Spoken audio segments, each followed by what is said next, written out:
Welcome back to yet another episode celebrating the release of the new Superman film. And today I thought I really have to talk about some of the Golden Age material. I have to talk about the value of 10-cent comics and what they mean to Americans and people in the UK culturally, because they changed everything. It changed reading habits. It changed the world of literature. It created a world of imagination that was immensely popular and remains immensely popular, although a lot of changes in the industry since then. So just the value of it.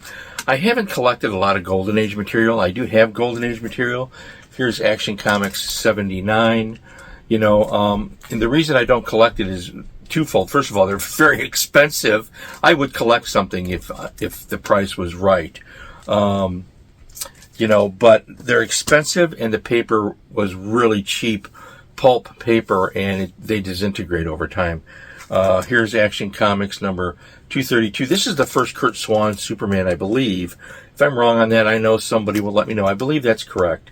This is a 10-cent Action Comics, which is, Curt Swan would become the predominant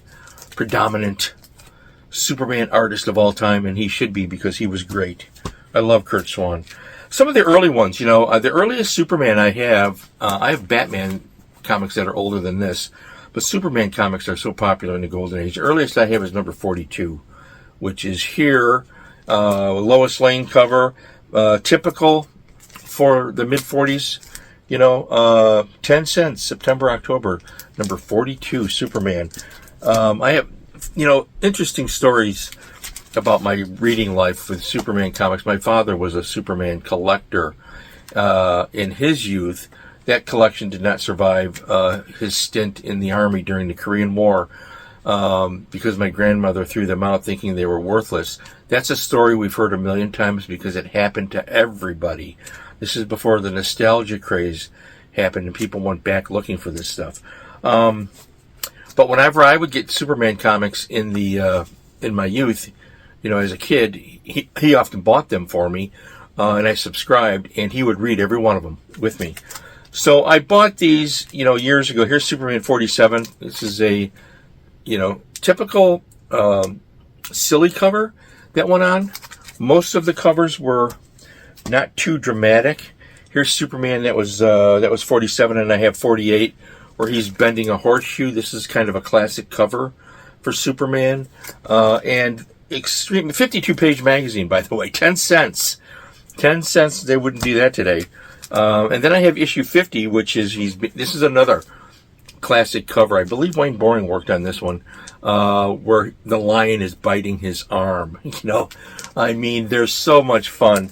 I have some of the later ones. I have 85, The Weakling Who Became Superman. So these stories were geared for very young readers. Obviously, the change had yet to happen, but still worthy comics to read. And then we have Who. The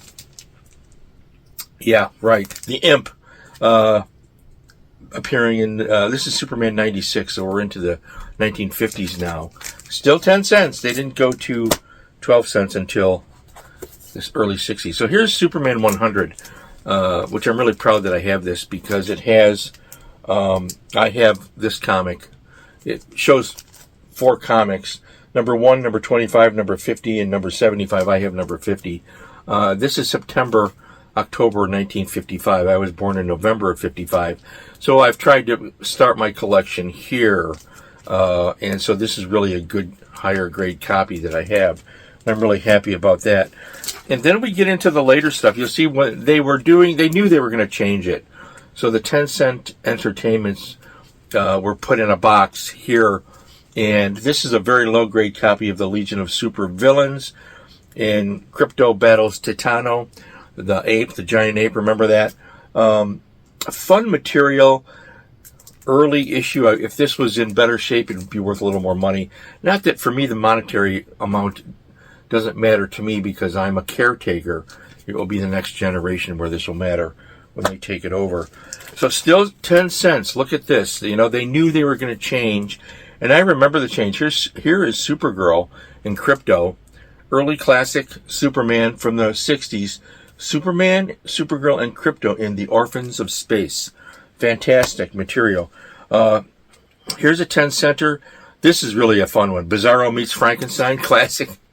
You know, Bizarro comics are, even for me as a kid, they were a little hard to swallow because I didn't like the character. But this is a great cover. That's obviously Curt Swan, early Curt Swan. Here is the Super Ape. Okay, DC is going to put out and they may have done it by now, they're going to put out an Ape, DC Finest Super Gorilla. I don't know.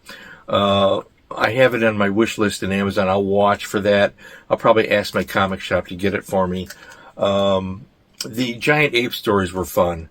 And if you're a fan of King Kong, you know that is fun. Classic cover. I believe this is Curt Swan. I'd have to check that. Here's another 10 cent. This is a classic cover. Superman in the Army. I mean, come on. How could you not want to know what happens, you know? Superman comics were so fun. Here's another Titano. More fantastic than King Kong.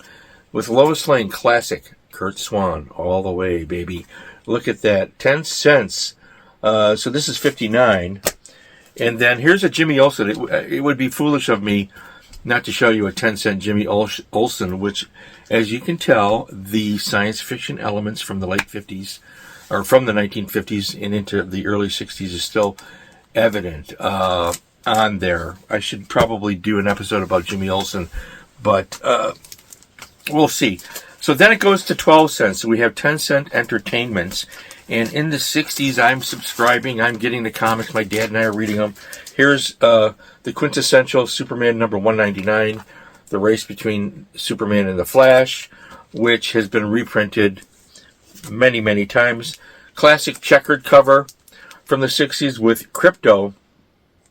Great Curt Swan covers. During this period, there were a lot of stories that talked about the end of the world and Superman uncovering the future, seeing the future, or traveling to the future. The mystery of Krypton's second doom. So he goes back to Krypton somehow. So you're hooked. You want to know what happens. I have to show these next couple because I am a Neil Adams fan too, and this is one of his greatest covers. Superman's dead. You know, and you're looking at the vault. This vault to be opened only in the event of my death, Superman, and he's lying there dead. Truly, Neil Adams could do the emotional impact better than anybody. And then he did this cover, which features Metallo and Shazam. Metallo was a great, great character. I think I've shown that in other episodes.